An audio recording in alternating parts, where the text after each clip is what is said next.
Mpensenpensenmu so and a special interview with Honorable Adjei Mensah, Member of Parliament for a year Wasa East.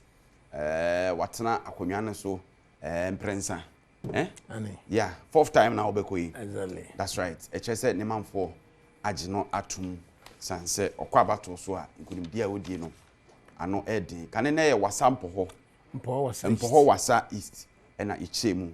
Ma Wasa East ni Mpoho ni na openi omampenda da John Dramani mama banya etwemu no na oye soafo bi kira ohwe akwantempon ensem so ntine ye wonsem bibre bisa no na yahwe abato na nkasa so se sikoye Wasa Mpotem ene nkudumdia wadi Honorable Adjei Mensah memo akwaba ajosora na mama utiri nkwanso tidase okọ akono obekrai nti efe se nkunimdi aba soso waba na oba bedase gidi kan kra no mema akwan na omanfo wada omase ansa na nkomo bi ho a yedi sanse omahwe ni munyam lemishraw na se kase pa ko amanyame nyame ye honhom nti oye ni nyoma so fa nipa ti de children po yame asese ye sha ase enkukuhwe ase ne mboabo ne ade hina no wama asundwa bank ni diaba Diami Nedanase.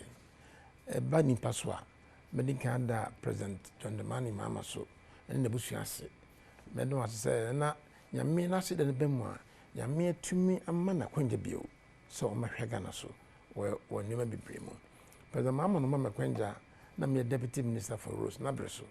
No am sa kwanja nto me se Medanase no. Medanase because na mo mind si me no mfi wa me ba roads mo no. O mama kwanja bibre. And I was there for the period Honorable Suleimana and the Honorable Inisa Fuseni into no more ministers. I was a deputy. And you know, can you imagine? Into a deputy, my two ministers. Yes. And you know, you can imagine the sort of success I caused in Nano. You didn't think my party, made up the mama say, and then the Busia. I feel Messrs. What the party, NDC party as a whole, none in painful ginger, no, chair general, let's say, doing Honorable Fifi Kwete and painful hinano. Madam was because I'm mama kwanja. Parliament and we are NDC. Me, I'm not an independent candidate. It is a NDC there. Nasa mama kwanja me jina ama party no. I'm a Crawford there. Na mother party nasa. Na do so is painful woman. They be a mkoba be an person painful beer or more Abwami. I've been from Godfather, so my boy me quite some can was. So be never be a one.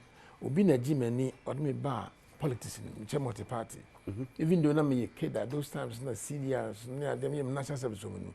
Obi also mean said they bra multi-party and army resign by and she opened it to be quite. Oh, okay. Opened it to be quite. Only my godfather, more or less. Penny to be quite. To be quite. Can national security boss. Yeah. Exactly. To not train me, some membra, and Uncle Hoy. The whole family almost so Jimmy to mommy by. To my bay, some down was see an emitiafo. Since there or no, and now I'm on a boami. Dear uncle to look at my dance. Nay, on painful be so, Janky San Piale, a boy, a penny, Dr. Sipayanki, and penny for pan Ambassador Hazel. These are people, Dr. Boo, these are people almost stay water, Sabi, almost time at your Bawumia, period the moment, and one with this up in Pesway. See a balance has only me come regime to oil penny, so also to be quite no, no, apart from everything, the father of the region, Timaboni, neighbor party or region now, in Tuku, Ababu, your friend Ababu. To give us no chairman, no quite also of a number so, you whom put to be bree, and your friend Ababu, or be obeying ye, opinion to couldn't leadership, no, leadership, middle was. No matter Council of Elders are more regional, so painful our region where boy, I'm good for Bawumia, come to train and a hickeys. More na some year and a hickeys in free war. Nana, Mr. Raccoon, none painful now, dear more in what because I would dinner, there be Jabby woman, I fast my hand, my in the Council of Elders in my hand, back to the base. Where was I? My handful, and I'm a party ma. The executives, we try or more party in Chairman Lassan, Honorable Kuma, you know, Amina, the woman organizer, and Kobe, who is the communication officer, and then the organizer, and the executive senior. They have been so helpful, extremely helpful. But I was, I mean, come on, the more. Let me party many na. Some remember Bishop Wai.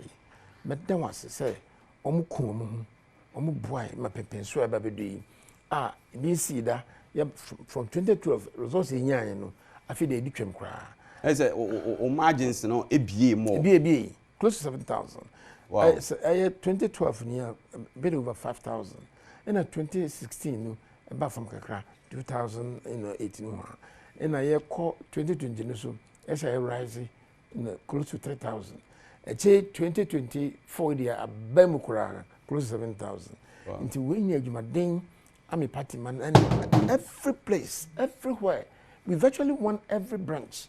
Ewo constituency more. The Madam Party man nasi. Now, Bibia war was saying, and the Busia, Madam Hinasi. To be Bibiasi. I was woman now, I say. Now, don't for one boy, Bini. Who's a mere hempa? I don't forget for him, especially because to some hemo. There's a balance of Madame Swasia, my bonia. Program is a baye, most of the time behind Nano. Mumma Quenja, my tried the minim, the men who let it be to my dear Misham. Oh, Israel so na.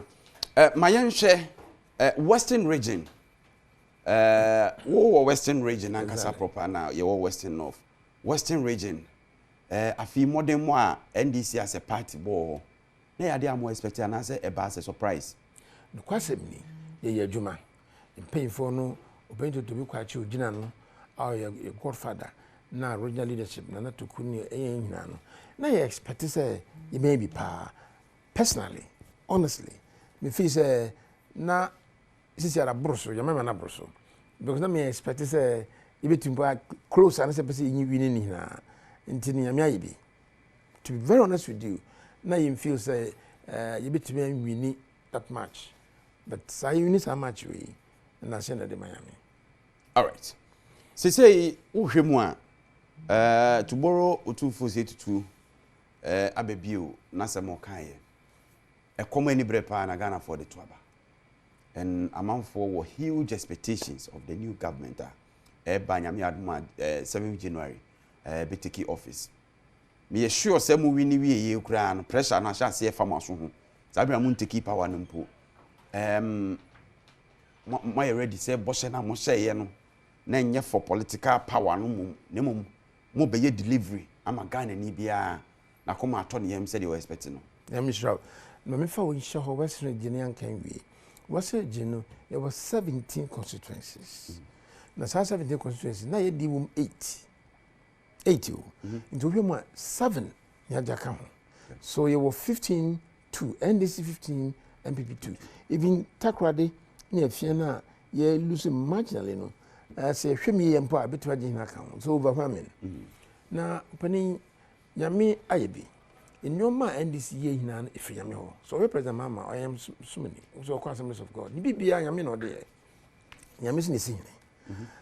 NDC as a party, someone says Ghana fans wants you, almost once, or make difference. We have been consistent. And to baby, who happens to so popularly saying a free hole. You remember during the time, President Mama, on the but my worker. Sir, a necessary allowance in many university for his student loan. He was clear. Say, young Shani Mo loan and as for. Because hey, it was a fact. And you know, the Yakabiano, Yami dream to bit mediso. The Yakabiano, and this year, and can't some in your frame. In our manifesto, you have a lot of commitment and promises. Our medium with GD, so with President Mama, so I see you we can achieve that. But the Mama Ghana was being fee. You shouldn't forget, say, ye brush it, sa, Nima Bonnie. Some is governance, nay, sa Kusaka Juma and MPP near the two chain. Nay, so we promise no, but we want Ghanaians to know, say, my normal sale, consistently, economy, I say, virtually everything I basa. In Branty near Jumaye, Adjei to petrol volume, in to be told you, not for Ghanaians know this, and you can know the enormity, sir. Your problem is on Ghana say, MPP before I send a crazy Canada.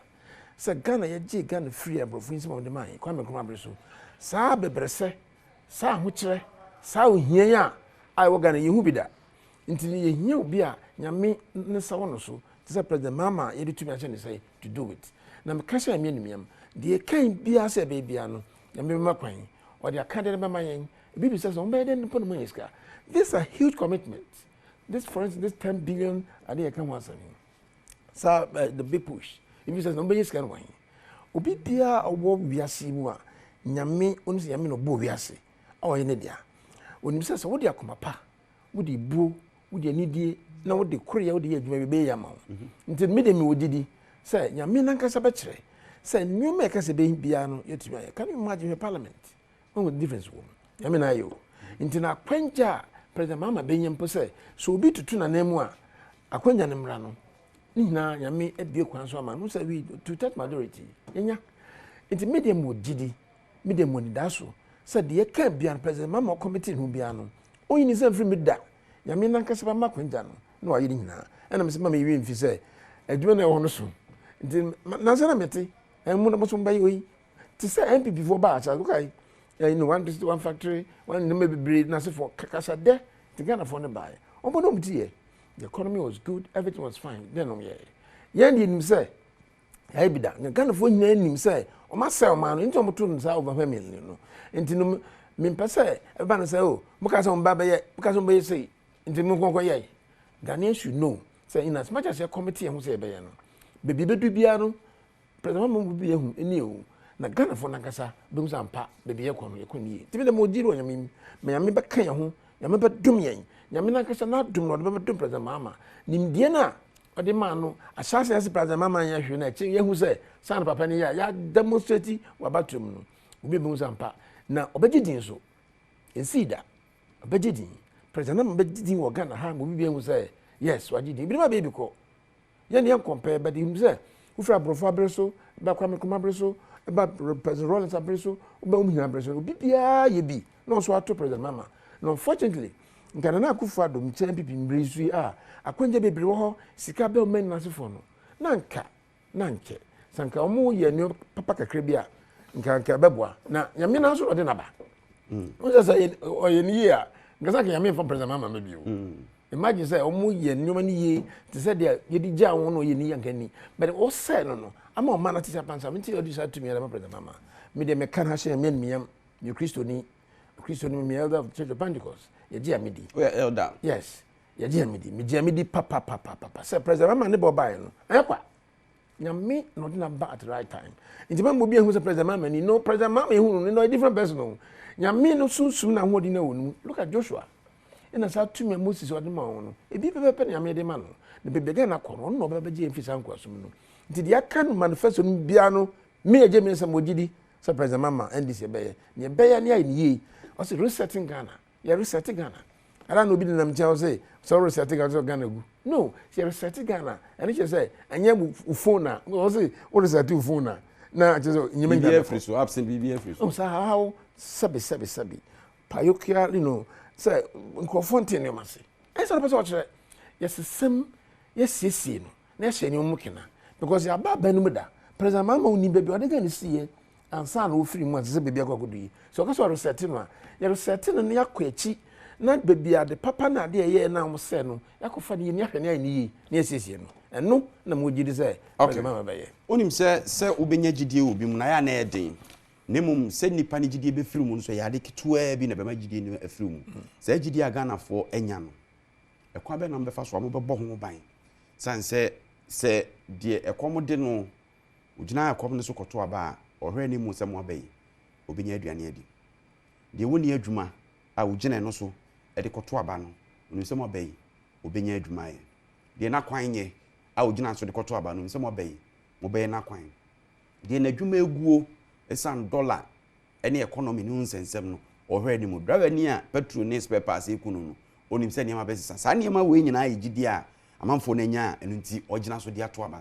ekwan be na mbefa so abosa agidi ho ban Israel unso na meka se ya ba be meda president mama wa president da ne din no say no ye say ne din na fe ba ye no a omo wase omo ho no Crawford do madwin ko ba that's why they voted for him sa papa yi sa opening sa de we no ye man go do pempes we no ba ya omo say dia so ba no say ni transparency is very important.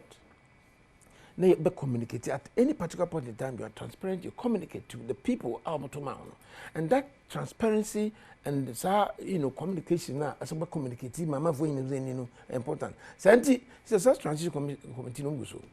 You will be just ready. Ghana, a country be do a kayedi.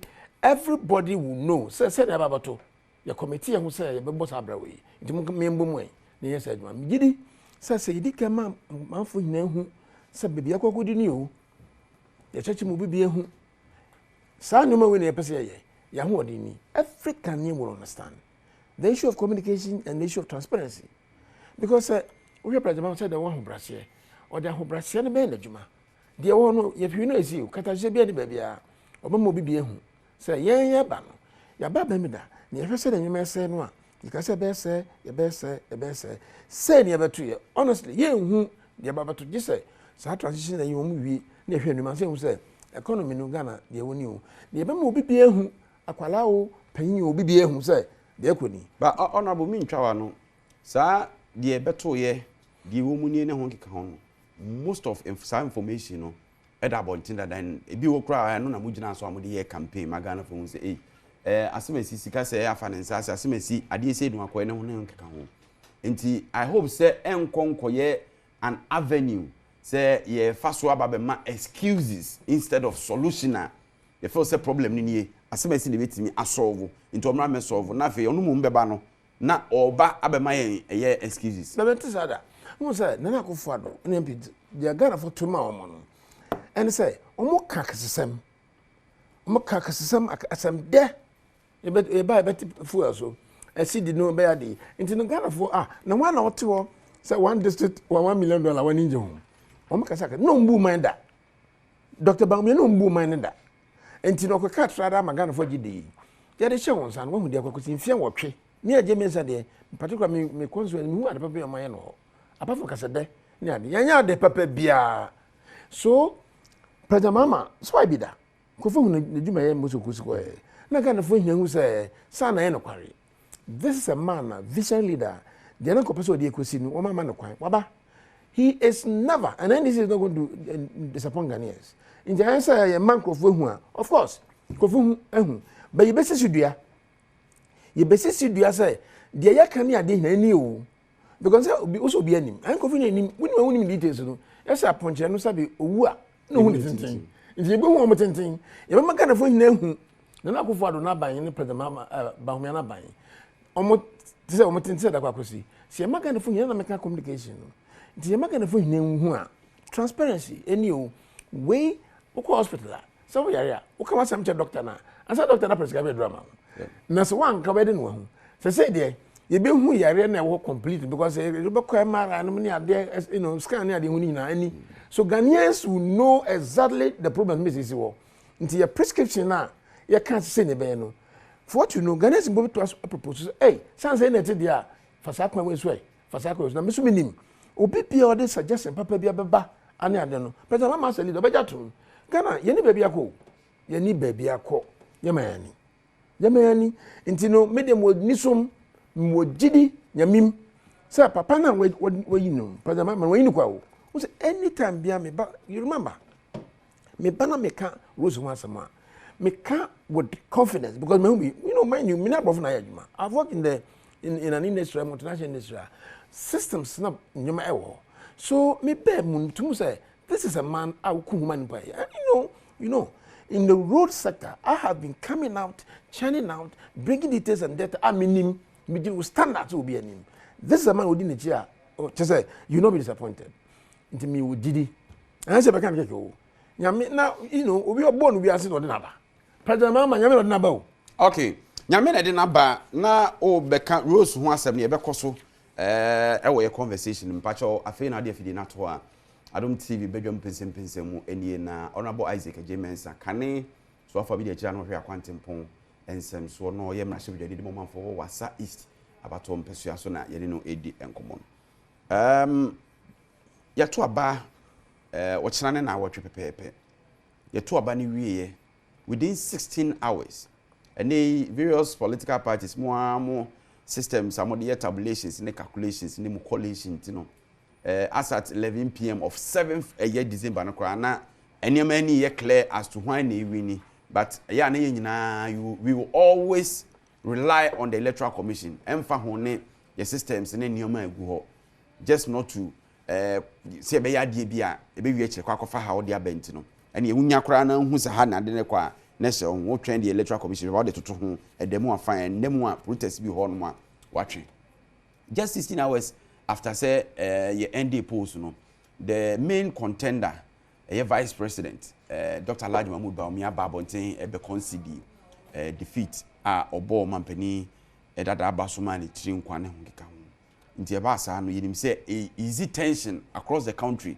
san say ye election results ma ya obi ani da kwan die na ekọ dey na esi ne honkeka ho nti obeye sa na fe bo say ade no say presidential na ya ho asem ka den na kura de say na akoye dia na say etu nkotwere de etwere afa die obete no just right some few hours after so year concession yakwa attack ha yakwa ha akohodu we mu to ransom yafa ensem bebre NSC o constituency there mini information say bibi sa akoso there but I'm sure say with experience and we are grounds person what it dey course across the country e ba ne say e na say suban ebetom na den na ka fa hompo ya misrael musi ya ka na yesi sudua ehin pochin pa na sa asemesi say NDC for na go for speculate also investigative person who say a day investigative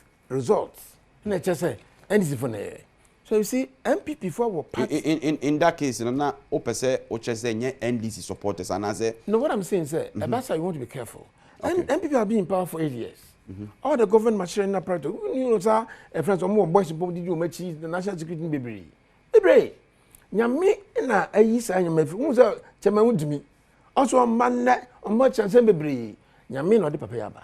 So the members again of thing the say, almost and couldn't dinner abano and couldn't dinner abamagana for now. Sir, couldn't be bassa. It could be this side, and also the other side in the middle. And no more creative anxiety. These are problems na there ba. I'm not saying say in any moment share me poaching. And the evidence na ba just MDs for akwa boss abrai. Who's the president man workers no? I say ye wo mbremu a enije ba no ne ade. Ye hwe ni na exercise na there amba. Nipa de se enije ba, why na exercise there ba. I don't want people to think say NDC for can you imagine obi e wan wini? But ne ida work kwese nioma. It's not true. But if you say that honorable ho be mo wan kakra say one kasa o party issue statement Maku be me no say me sample calling on supporters and say omo seize fire, omo exercise restraint because the air cost. Exactly, but that don't mean say you just to say me no kwa you. I don't need to my the issue statement. It's a normal, a natural. And you normal. Me bo. Say subane dey normal. But say normal say so bidding kunim. No why you need to so you have to be magnanimous. And once man Nigeria then ebroso. That is it. But the moment so the obe call it for evidence say yemfa bi mran sana waji atumu no get me let me see studio yi okay me nka e bia mante wa asem na say sa structure ni ma na na person chen say me hu hwem bi no che say sa no ma ekoso yi and this for no ye ya jatum say emia bebre sa exercise e wo ho it could be the NDC it could be the MPP you see studio but the yes party ne beba because at the end of the day Yanka san krofo a the party editumi ama won na so mprepre no kuku mo mind you know remember some say bi mewu ekunku binom yeah 2020 election nipa wotwe won kwa and when kwa and this one kwa 2020 sa 2024 so bi nipa ya den ewu and this na ye obani and this na ye na who say see ekunku binom na pese mama ka so ba san yemi be dey be hwehwem so the make sense say Mama Crawford and former University Party, I was so MPP on the 7 January. No, say, name a question, and this for Nina Domacasa. No, excesses ever made them with GD, meaning Papa, say, almost a biamo, now finding some of these problems. Now, party no issue statement, a disa, because Obi when you're to me at this overwhelming to me. See, here we are, excesses by the Baba, quite Yaji and Nino, Yanjini, Yanjin, baby in moderation. Na hwempia so beba obani there's got to be investigation say ekwempia nam so ebehu de yakosi ebehu you know this government will do it Into me person can vote say there cause any is for no.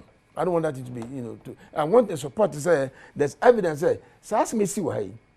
Who's say kaswa incident is only the cause and nipenwe. But you still have to go to the root of the matter and come up with a report. Into party no statement. Me person me told the NC here and say BBS here yenhwehwem whoever emfa ho ne collection na emra ne ni di. Any Sango no free oba. Any but yeah as a responsible party no. I was say yes aba bemda. Ya ba bemda. Na ya hwe ni microphone so say do ma say o man na kwakwasi akofa to trust some to the extent so mukuni bempa on person come out some. You have to advise our people. So say hey sango for way. We dey go mboku o. You hwe ye. So in the more mujimu ni you very very careful. You can lose your life. Okay, so omukuni pampom person be kan ho asema. I want to know you. Today to tell you aware. Election asem. Yes. It's the same thing. It is that time election asem na dey.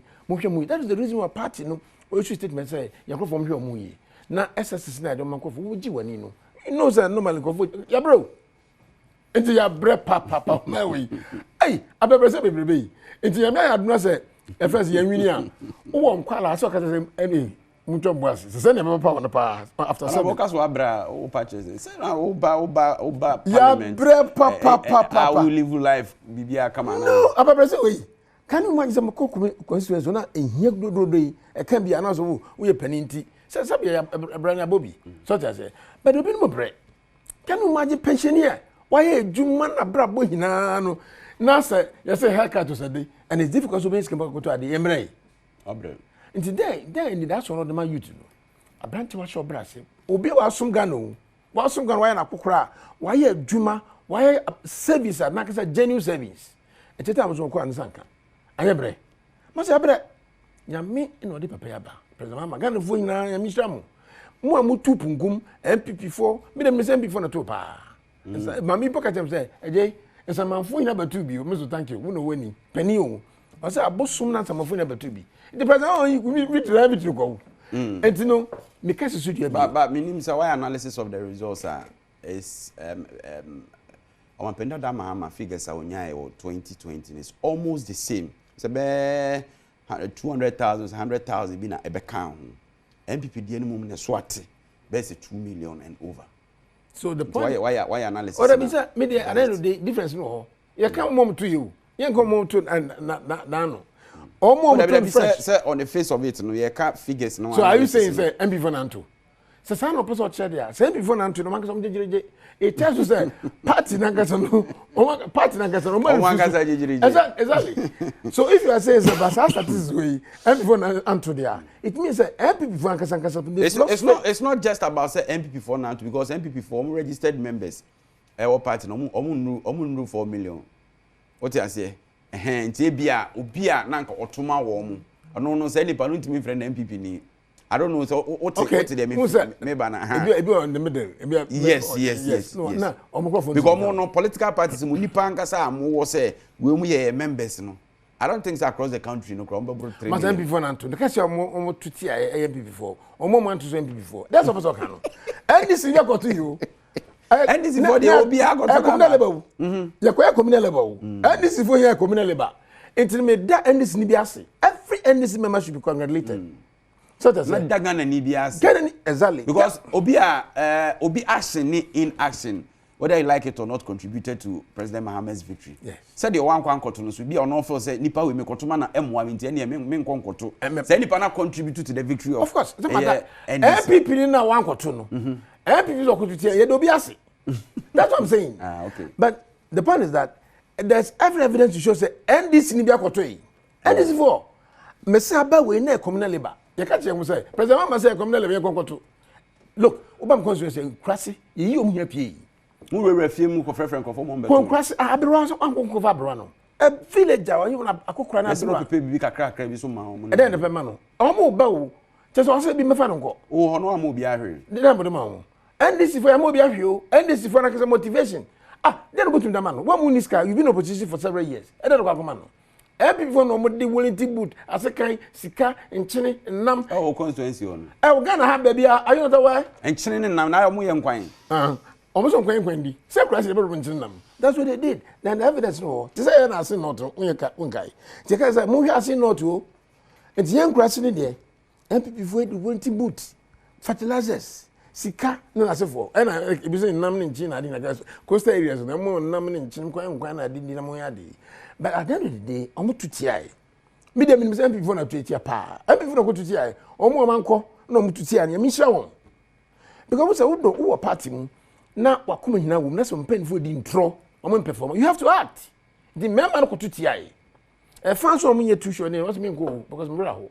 Enti me mo minim say ba we ya pazamama ne ba wa ba MPP for trauma na pa. Okay. Enti so ba ade an crop for promise akese one district one factory one district $1 million na na for ne ade no Nana Akufo Addo ba mi anye no President Mama oba be no ni amaga na for you see we are Ghanaians mo be fa MPP for de no so aka mo de no na what I'm saying so hwe manifesto no e be Ghana yi resetting Ghana nti ye hwe ni na gum puto gum hwe gum nti no MPP for no mo manye ni ye o ma say Ghana na ye wo no so President Mama de ni ba oba Mama Ghana for nyina o oba Mama Ghana for nyina nti MPP na wo to ya yamishrawo MPP na wan to yamishrawo ma Bawumia oko can you imagine say Bawumia nti unza so aya ba initially na ehu wo mu eboa mo ko election na musuro kakra NDC that you see mama can Mrs. Debut but obi o team ntimi ani dim NDC ni ezro na yezro chena ye ni be nwini of course yes but say your status you know say Bawumia nam 276 constituencies oh no 2000 no akasa na pon po ye ni dance no ho aroko mo bi so mama ni ani they are confused Bawumia na kese so are confused but I'm saying na from kan go to Kumasi untumi fenyi mo ye no Bawumia trans na hwe mu ya mu be kire me na Akufo do ko me na say me di ho me pa kasa bia but you see they put in place a system no say Ghana is Kenya mo na wo mo omo fasika no ma ye research na de nyina e wo ho you know say omo ye research no mo nchi njira omo sere say info analyst for buy no say come njindi that otrim abante fence and Metro TV na we bian ko ya no de o de to yes on me kan di mpo na I research omo ye no just that why basa sa research na international bodies omo research say ndi se be mini adam yakọ ma yesro no de na ye kan say communal labor nti Ghana fo bia nkonkoto aba no say ye makwan ma Bawumia ne Akufo Addo ma say man on ba biwa ye wu ampa Bawumia so hwe na those mo so da bi me hu yansa o for president mama that is the best thing nti nkofo fa say the Bawumia doesn't belong to MPP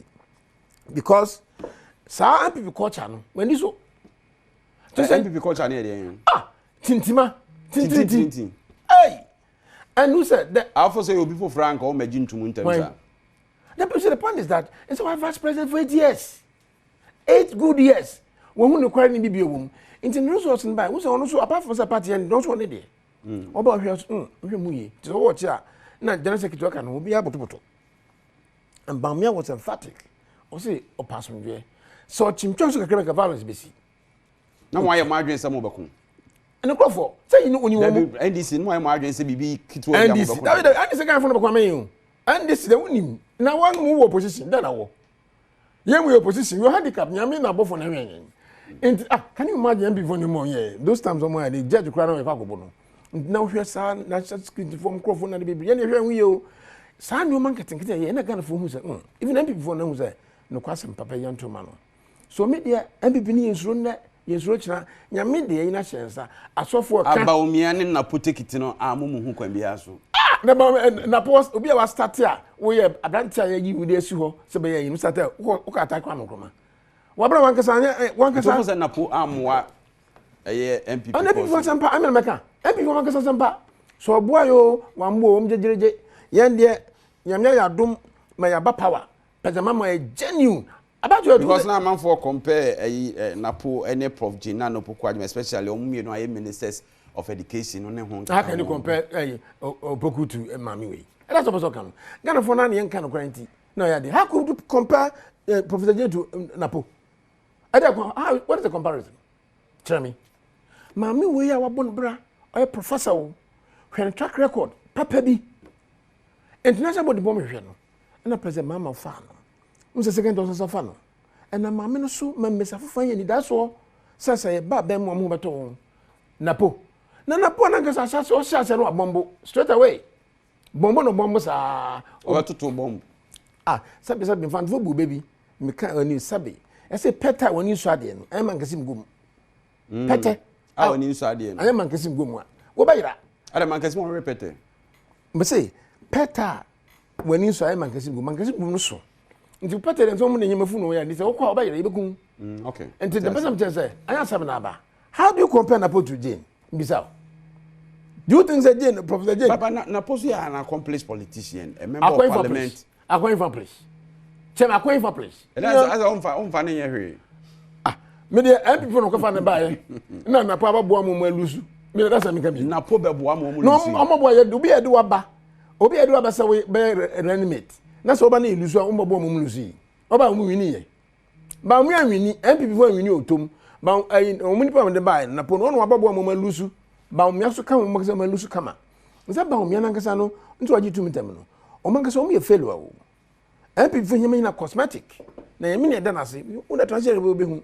Omuni o ma fine cosmetic. Obi obaka cha say e friends wa to ayim dollars dey wa tum no the key na ko as what be that. Ibi is gonna yi da. Na so ka fan wan. Eh den na dollars dey ayi so o se wa tum the key na ko ma IGP. Ah we afani. No o kan ko fo hina hwa no. No na ma o sesa obobo ne sam. O hu ni so. But why are there say ntenta ma odi tum. Me kan we share me ni ba umia why are there? Why are there because we light no one man ansai. So I cheso enkremuni ampa. Enkremu pa no, why enkremu pa no. Na yame boni bi o ye bia na yame befa kwa mi so da che no because e bia no nim. Nyame ama na be kan kwa no, wama ntokwa mba. Ko any sifo de ne obi ase aba na batu ye no. Apart from MPP for na ye amototo ma ye no. Ansamafo ina tu bi o. E na boso, ma bi la ka je boso Adjei. Ufi za babu tu ye mko amoto ye. Ansamafo ina tu ye. They were ready. Ansamafo na boso mi na they were ready to pack them away. Omo ko na ga ni enter ho. Me dey make an say MPP for omo nana Akufo Addo. Na ban na anye kra for the president. Tell me, for the president. Anye dear Potipa na Akufo Addo baba ye gan ho amoyade. Free education no mata to free education. Free education to boase. What is free education but you benefited. Nana Akufo Addo benefited free education na kwa mekro. Oya we. Na free education so anya MPP for na dey buy you. And the first time MPP for na be twem, we na be so twem. I'm say Nigeria for munko. So the things are some people officer umkuto no kana for what are you kana homuko togo na so for umchuchwe nyema nyina mu enti no uba no we constitution it progressively to be implemented the president mama shase which is say blocks in here yet we started even as a pilot project you are aware this free education thing no mentie hodo ebre this free education president mama kan ye baba ye ni ye ya shemukina mana kama Intimidate Nana Akufo Addo worst performing president. Near the very sector me media and mama kwenja ni performance one in the year road sector me the tour. They be ameka. Say Nana Akufo Addo. Ye beba no so. Ye beba no so. My uncle say nyame Adom na 9 lessons and carols no. Eba so e National Theatre. 5 p.m. now ho. 7 p.m. na show na start. Kuma we stars na ba aba be Yesu awo no ho yi kire. Na fe eno baroni Reverend Mary Gansa and afi Paris music better revival kwa omunyina eba na Adom TV presenters ni ebe kan 9 lessons no nti hye nso se ochina National Theatre be de papa bia obia Christmas no ifrasi officially ochina na nyame Adom 26 December e wa Santima Mponso Ampofo J Leaves concert ye adwumadi esronko a ya hye high life night e de kai the late legendary Akwasi Ampofo J nti 26 December and so Santima Mpon Community Center na yenyina yemfato emode papa Honorable Isaac Adjei Mensah na miguso a ene no edi enkomo Honorable afi ma yentinsi uwule nim abanya tisui yeso takwadwa no yini mrika akwan de wonma yebi na menim se bebre so na akachire de omdo mo nsa akeka omuntimi nwiye ene doso nti obekai se ebi abato no ebremu no among some campaign na abeti so bi se someone to amaye amokwan aye anhwa na aka ho anhwa ne anto aso ne ho nkeka ho minim se from where you sit still as a member of the roots committee me na meye masisa no so masisa so we import by ranking because you can see a dose chant my best chairman virtually. But first, such a man, one free word. Oh, that was say majority. You were the ranking member. Yes, I was the ranking member. And I say, my best chairman of the Rules and Transport Committee. I'll be chairman that way. Are you not the majority? So we are majority. I mean, say no the 9 parliament yen so mu 8 parliament we are minority. When you am afei mo nam court na there. Oh na say no the Supreme Court account was and I still am kunye nu. That be a majority. That be a majority cry. Nti just a more imagine say oh yeah majority nya afei no nom nche ni jono mo sere. Eti meba. Are you telling me say Monday is it Monday na moko parliament na Tuesday mo koi still am ko tena majority ho. Ne ko tran. That's okay. Obi antin free hanne ma betra Adjei Mensah na make say me ye the chairman for Rules and Transport Committee. Da na ye chairman. Ye be majority no. Ye be majority parliament yi. Nkofo it must some achiche post na wie dada. Ansi achiche post dada. Say mu Adom dodo no na ofa chairman no. Adom kuma no onfa ranking. Me de it say we chairman how na your ranking? What say? We chairman how na your ranking? Na me ranking me deputy no on say vice chairman. And I'm saying why na your rankings is it? Oh, after MPP for omu chairman. Osenyaku obem ranking. Ye adwuma bum kama. Ansa na aka few days aba 6 January na. Omu nyitum boko fe amboa won. Mu so me yetintin na amboa won yo. Je kwa ekotena be yetin kama. Mo kwa mo se ekotena majority side. Atu force. Ade na say monya win overwhelming majority. Monye no boko na munwie e ntena mo ba bia mo tie nwie na mo nko. Me de Adjei Mensah NDC na de me call parliament. NDC na de me call ho. Menye independent candidate. Some independent different parties say the minimum no nipa de wo abasasi so a so di mraso. All right, since Supreme Court here ruling no munya ntana ase bi mu abedwafie ho. And say you ko transaction and some create you ko try majority be to come Dr. Tuforson ono majority leader o afie mo nche no sere ndi America kana aka no e be say no ye odi ni majority no o wie e ko ye enter into the next phase and na edutwam na ye over majority. Intermediate meaning say I am the head of the road committee. Our parliament say. Fans are on namu baby agent no. Say we are chairman of the road committee. Me trust bisami. Sir, NDC party who mean. Why na can vote who some our party in parliament? Adjei Mensah. Meaning say adwuma dey we ba me pese me che say. Unim so your ranking member. Then say one namu a ka kan chere go for say una ye chairman. Me kan kan go. Yes say. Say we dey can idea say constituency nyina how dey namu. Data I say upo. Data people know so data. People know say Adjei Mensah me ranking no na ya be majority me chairman. Be den ya meaning say speaker be pronouncement nyame adom ada benadam betenase no in respect to what the Supreme Court said. Me dey so yes or pronouncement to when the mran be say me so. NDC party opposition. It's unless speaker a pronouncement no the who say your chairman. I don't say me party no. That's what I know. The me party then you mention no. Your leader no Atuforson or the majority leader. Atuforson Dr. Kes Atuforson or majority leader. Into me so me ranking here more in me so my chairman no. It's as simple as that. Even for the short time. What the emphasis was sa ligatas no me pese me no me sure say speaker be settle bibia nyame adoma. We didn't do some time. I can feel you know your co baby. Concentrate on your super majority here parliament. That's all you know. A man ko MPP ko omo babio this we first a time 4 years. And say I can want some. Mo be every free. Say after 70 MPP no be obi afanya man to ye. Omo ni obi say omo ho. I don't know money. They're not in power. That's what I'm saying. Okay. They're not in power. And it's not power. President Mama say where are they? You be swearing in. Na nyama chase. It's a transition committee no go so omo yaduma. So yen there secretary days so aka 4 days so ohono ye kwakodi ni frinchem. You beba transition committee ni so ba my hwe roads. Thank you. Sector na asem. Minim so anya time I take stock. And bia onka minister no. Kasaka kraka antemu. Speed. We are running speed. Amakwata.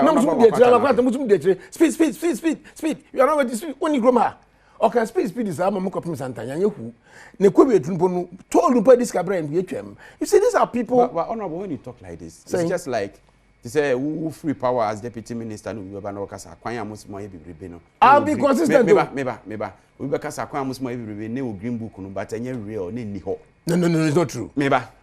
Me can't the way you are presenting it. Okay. What I say wa wonim say mo ye adwuma at least to some extent want me anya kwan nyina de but for somebody to come and tell say wa anyi hu ebi na wa start here we but you make so minim say obesa ba ministry ho so obekon ho but for you to say amwakwanta ye speed wa anyi hu are you sure it's fair? Mama Kasa nchiro makase Nana Akufo Addo, ni 2 times now. Why 6,977 kilometers? And it's not who. Almost tattoo almost say, "Oh my, question about your baby. Want to grow on kind? No media from you, Mechi." And consistently, I've been coming out say, "And look at him. No query go to the budget statement. Don't be a war. You see, the mean trust. I'm quite a one here. And now I'm quite say, "Oh my, question will be a." Oh yeah. When you come out campaign, you know, year of road 1, year of road 2. No, I'm quite umkromo. It's reading. Chebina on the Yamafa. When you come out, Jamison say. Into constituency, I never back crowd. That was the one yes. What says Yanya Kwamba crowd? Oh my, Yakwamba was says no. Bako Pekra in the 8 years no. Masa a kwampo ya dema contractor Ginaso no. Ombo mu twetwe. Question what Miss Sam one year. Mr. Dabi. Mr. Constituency Anya Kwamba. Mr. Dabi wanya kwamba kumpo na masa so esisu dua. Said the dada na na mu twetwe. Winning. That was to attack road. E show we some no ye. Can you imagine? Friends Abosu road, Abosu Diamond road. Omso no ye. Kwanya President Mama arrangement with the mines here no. Omo da question some no ye. Nyakasa mi kurom Daboase kwan. Daboase kwan to attack go. President Mama na oye bibi wie no. Oso no ye. You see, onye kwan ba kumpo na mo me credit no. Kwanya ho bo twam. Na me ka bi nchiro. Domama to Ponsanso road. Ekoko road to be tied with twam. Domama fanti ambetre to Tosin. Kohwe bridges on my ye. Abanwe e be abro twam. Yanga somebody this krobo. What ko di this kwan. Ye ma contract on bom twam. Mo so na foforo na asensan ho. Abanwe mba mfa ne san card papa bia onwi yin ni sa firi hu da. Wonim na abro wumni se wonim se wuniska. Enso baby o matututu baby aden nti kwan bebrebe na ye ni nyina skani ho o so aden neska who skani ho. The point is that most of the roads have not been budgeted for. That was the mismanagement. Na ni na am sa ponjin we won it me case studia say we say kwan can you imagine so we kwan no na untwa nfuma untia won ya kwan yo saka no bi betima ye enka president Rollins start to Ghana kwan ni saka Ghana kwan nyina aso mi wie no wie Ghana for don be so mtie no ompaka se de promises na Akufo de mo na se pese mo ato e kwan bebro de on se kan wie no anya kwan so wo de on se kwan aka kwan na utututu so wie ya wonya kwan because some of the contractors will desert the road. They will get out of the road because kwan so say that's the worst thing Akufo Addo could have done or did to Ghana. Bawumia-Akufo Addo, the worst in the road sector. Say kwan uniska ho. There's no money. Dying now they committee. More so we have never a roadie. So the love requirement we never roadie, we never Accra to Castle to we never roadie. Mun ni sika ho, mun budget for. Mun from a parliament. No my a lot of roads on from a parliament. Now ba we there. What a train. You mean I Adom amoko. Ni kwa nyabada. Ma me kan no kwara say. Nana Akufo Addo only the worst performing president as far as roads is concerned. Onche kwan wa ye watin fuma. The Okanadia engineers are yet to be validated. One to me and your road condition miss. If you ask for na International Road Federation, you woman say, so person say quite say no why that's for conduct road condition survey. Conductor, you say, who can when they good and meeting international standard, when they when they put because why be don't make your projections. Me ma ha kind. Me your presentation, I said it and I be consistent. I sectorial debate. Yes. They couldn't come because they were lying. No more so booming. I've been consistent, and this has been consistent. Say, as far as road construction is concerned, Nana Akufo Addo the worst 2 times. 2 times. No one do I never say. Do I never at say because maintenance no, they have not been maintaining the roads. Your problem about Ghana ha Akufo Addo the brain any lack of maintenance of our projects, of our roads. Basic maintenance, routine maintenance, portal patches or money. And Kofu complaining rural roads in idea because some of the rural roads they are not calling for your asphalt. They are not calling for asphalt. They are calling for grading and maintaining them. And I don't know. And I said, "Mriswa, we chaso their mom." And so they be so good. Grading so now say anya kwan. We yes are kwan. What I'm telling you, say won't you fast why kwan. E kwan aye no, and e kwan what between no. Our lifespan of 5 years a minimum. That's why kwan. But we are kwan put between goose no we na ye won ya kwan. Nti kwan bi yakase waje bia no, e kwan a what in fuma bitumen why ni even if it's spot improvement, I betcha why kwan. But grading of our roads no. So on record no Nana Akufo Addo is just details in Ababa, and I think I've given you a copy. We did that study in the Catch Professor Monko budget statement, and we quoted paragraph by paragraph. On none of the buy, I have been on the buy. On Nankasa Oko Parliament, what's a Mijisaska we, a go in a Maya, no, the buy. So the Okan was engineers, no, the engineers, now more. None of Akufo Addo Bawumia-Akufo, they are there. And they want to protect their profession. Ministry of Roads, they are the finest professionals, men on my age, man. The finest professionals. No, look, we are politicians, but no one's a woman. Yes, Massa. And you because yes, no, my, but women best to be validated. Nobody able to be validated. And they say, one can some validating. If you don't take steps to validate it, one doesn't pass. The Omar so my projected. Can you imagine how can you do a projection? That's why I coin. What to do to come near the all over? What's why I coin? Why I coin? Inti me bawo. They say the here Ghana force say sabio pe de wo ken toto no mo toto papa so mpo a e bia no so ka ho bi kura na yato aba e de tia wo mu. Yes. Mo na mo ba abem. Say dem kan me nim ba bia won pani dada Muhammad wo be she. But I think say e bia with unim die any consistency was our sector na e den ya si amfa makura be ben ho. And you will always be on that committee. And I say, Mpensenpensenmu sector. Why you ready? Says I quite be brebe and Sakika, said the about parliament, said the Amao, said the validate you, said the invalidate you. Mobeshe, I am a Ghana for because a quiet Ghana for here say. Unim, the Monsieur, Monsieur Akufo Addo na buying why and say, project untumin we, project I won't work and we don't say to so to. Propaganda is bad. All professionals will tell you. And that is why the professors are angry with Akufo Addo. They should say, there is road fund. The road fund is supposed to be used for maintenance of our roads. Until the other to maintain it. When you become maintain it. Because one maintainer, you lose it. As at the time, 78,402 kilometers they are validated, certified. And out of that road, 74% are motorable. Motorability rate is 74%. Good, international standard was 44. And I initiated 33%. Into 41% and 33%. Fair near 33%. And a poor only 26%. Okay, there's some coming and some compound to us. And the one to us would giant, never quite at the Pansam. At the Pansam. Need the emperor by boom maintaining. Need the emperor by and boom maintaining. So that is a challenge. Into need the emperor by in as such as say. Into I don't know maintaining. What do you want to say? When you say contractors who join a car or the certificate bank join a car. But one who Saka why you rooms a contractor or to train line. Because when they do the road, they bring the certificate and you don't pay them, they will stop. Komakaji loans or bank, nobody Juma. So the audience are a problem. And financial management are clear. So who needs a car? And also who need a provisional, don't commit the state. In Jibuwa Kwanina, Obia, baby audience are cooking. That's the reason why they need work for them. Because when you say one is cow, pensioners can move into it. No, but propaganda over to a one's war. But because I mean, President Mama say, project Bia buying Omade Ghana and Sa Ghana Skadiano. Why not? You're not paying complete. When you're Ghana for, but you're buying no council. No council, dear, most be auditing, ne hon can only be. Yen is a band of council. Yaba Bemida. Abanda Daya will can answer me.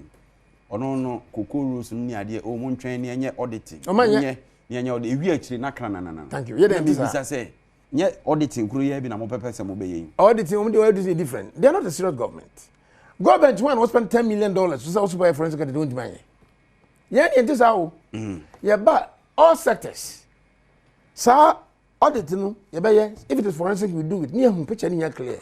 Now, President Mama can say, Project Edgar is Scadi.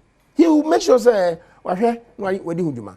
So now we can say, like, why Akufo Addo nya kwan na onya kwan china kwan kura so otututu baby otututu no masa otututu kwan na wonya why kwan mesra ka say ya ka so bia ya kwan a o ti say kwan wa sha ase o fra ase na onwie ya kura wonya hwe na bi anipo ya come na they look the ministry almost take over 50 billion Ghana cedis sab ya will be for interest on delay payment so interest on delay payment pono minia and pay you because the moment you pay it triggers Mesa men hunu boni ababrase a odi aba ministry onu Akufo Addo kwan ba men nim na omo kọ no omo tena ko petu antra so ya de resource ya bebre won ne Ghana will be reset. You be set Ghana. Mo hina so atimo so won ko ba bia. Mo te Ghana mu a mo zampa president ma be reset Ghana pa ni ni benefit.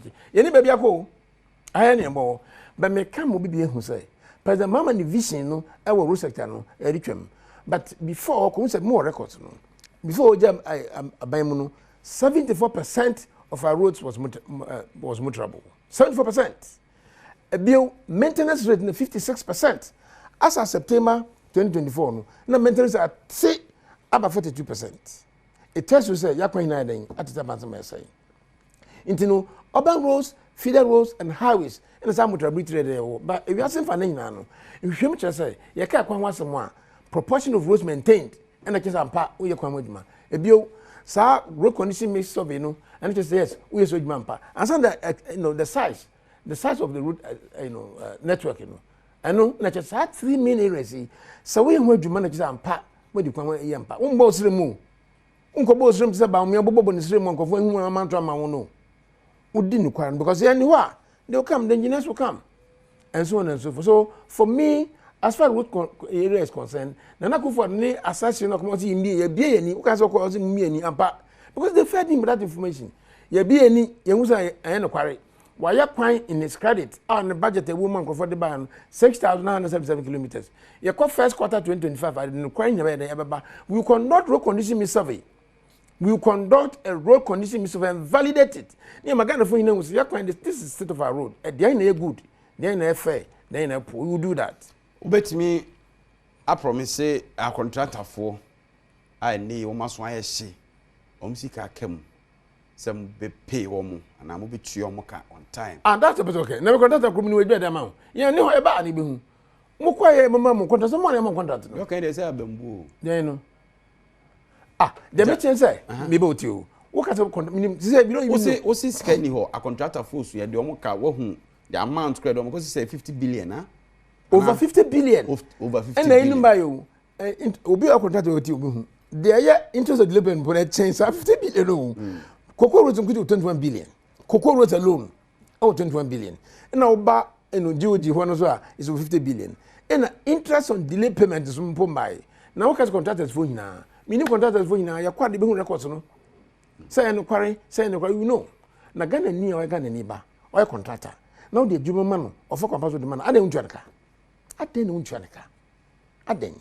Who can say Professor Adjei Mensah say no mo ye maji 1 million or so. You remember? Also so o ma year no maji 1 million or so. Inti the kwana mama contract no maji kickbacks. 100 million 1 million. Can you imagine say Ghana kwan no matutu na ade na yewie no. Na some dey ama contractor. Can you imagine the kickbacks they do mo? Na wo ji say nipa nisika na wontua ne ka. Onya kwan ho enya de. Kickback ne wo the contract ne mani pa na. When you are Professor Bakano, I want to mean deny no. Me say, it's all the contracts in the many pana. No, I just say 10%. Sanoka, me the 10% you know. All time, no sana. Yeah, be no. Someone should prove. All time, what the contract. Somebody should prove to me. Now, more 10%. Masa, as far as I'm concerned, as a deputy minister for roads and highways, I mean, Obi and why a man contract means 10%.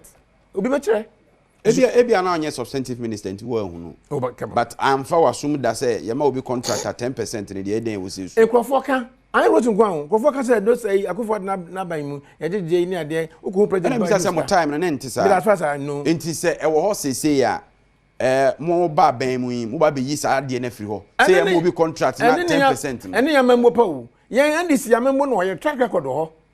Can you imagine that those times I'm minister, Sana say betu okempa, what do you have to do to trade? No, I sat in the ministry, road front projects alone. So the likes of Dibe, Mr. Broken Co. I just recommend it so. So I brand you, I just they paid, nobody paid anything, and I need a contract to come and tell me say, no one Adjei Mensah, what the office one recommending me to. No, maybe you are talking about yourself. But we are talking about what happens at the ministry. I'm not talking in the vacuum. There was a minister and I was a deputy minister. She knew why in this year. So we going to do better as far as I'm concerned. Me who be 10%. Maybe 10% as 7 better alcohol na ya transition no. And so process still is echo. Ma ye twa homra sisi ye ba Badwam Mpensenpensenmu ye beto aso. All right, enti ya san ababiem e wo Badwam Mpensenpensenmu so ye ne Honorable Adjei Mensah.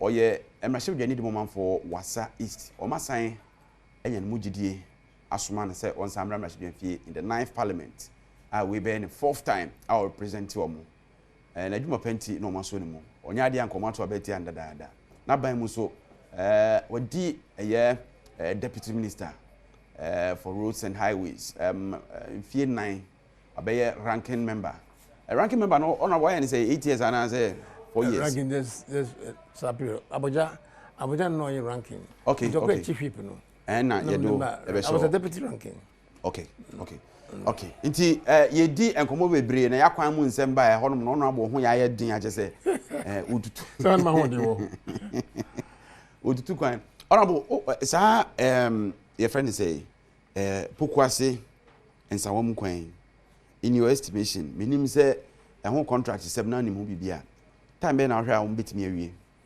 I think sir, I think Maripo he's doing a very good job. He's donor funded. Now, yes, we India who's cow. Of course, but the say now speculating say I'm say because you're the can you the external debt and now almost with this cabanom but I can say it funds now was say ebano influence they was a flu. Yes, but I think the contractor is good. Maripoma is one of the finest contractors in Ghana now. Okay. And I can say that with certainty. And so on so days are Mutuwe. He's one of the finest contractors, Maripoma. I think sir on the Kumasi Accra Road here so is it after GGT or before GGT?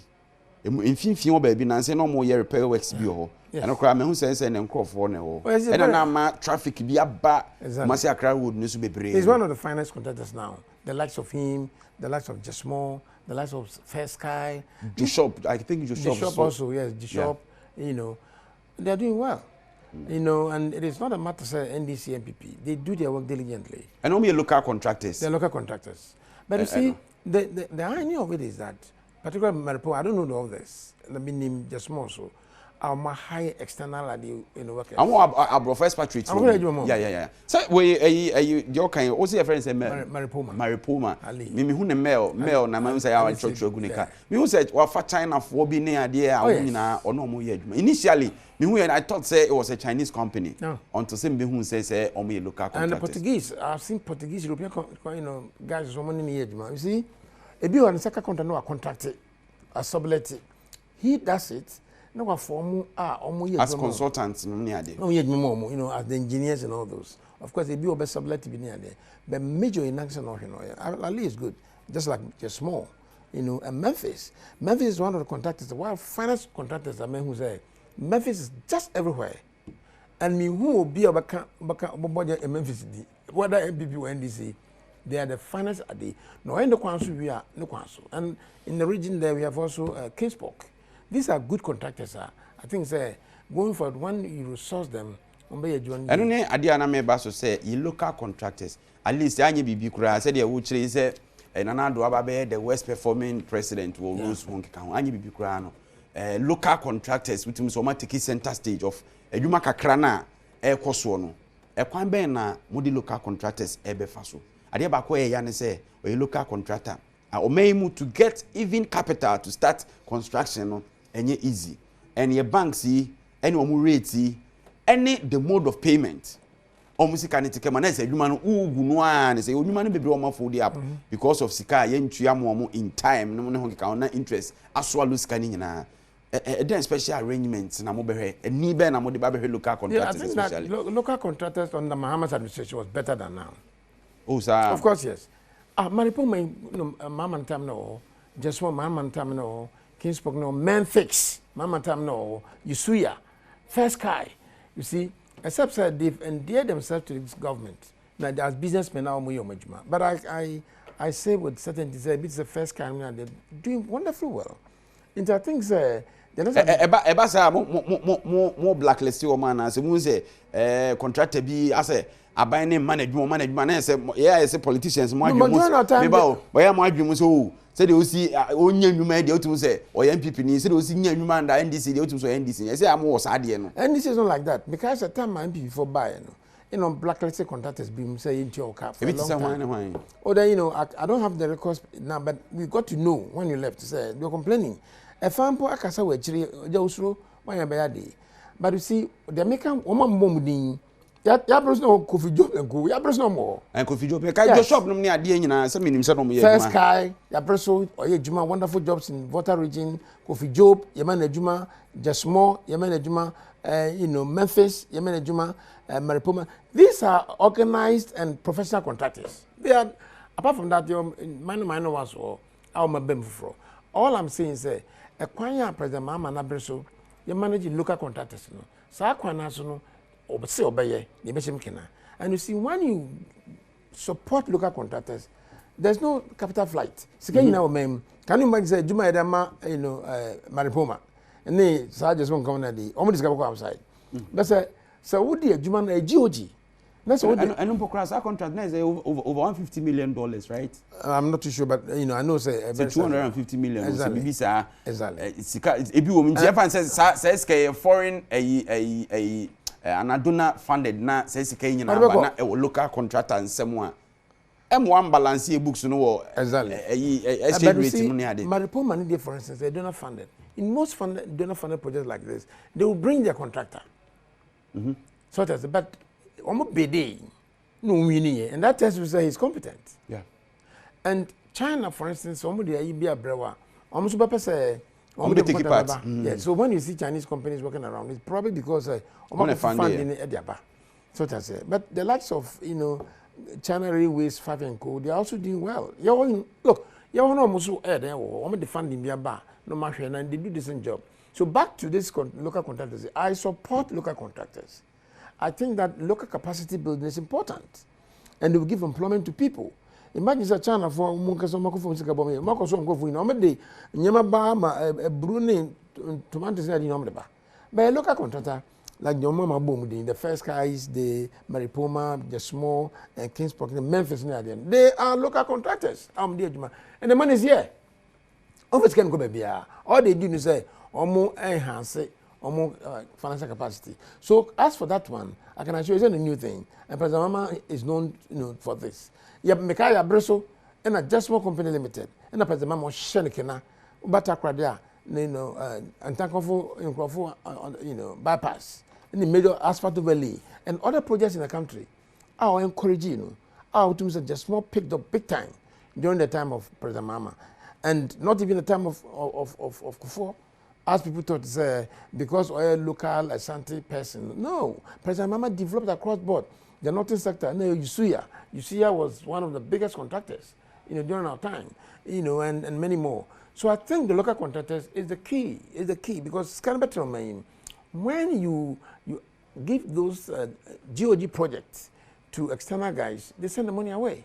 And I think we'll enhance that as a policy of the government. All right, it goes back to Masab Nanamekana. We had a banner headline of Daily Graphic, also transition team proves last minute deals, payment, recruitment involved. Maybe say you center on payment, Say abeyance is say ya na contractors dodo na no abuhu. Ye misika ye bitua. Ye misika special omom dia akamu ache because the government never know so I mean hwe mo e be we na 2 years atwam. Sika ye kan so no say be interested that so say tie ni.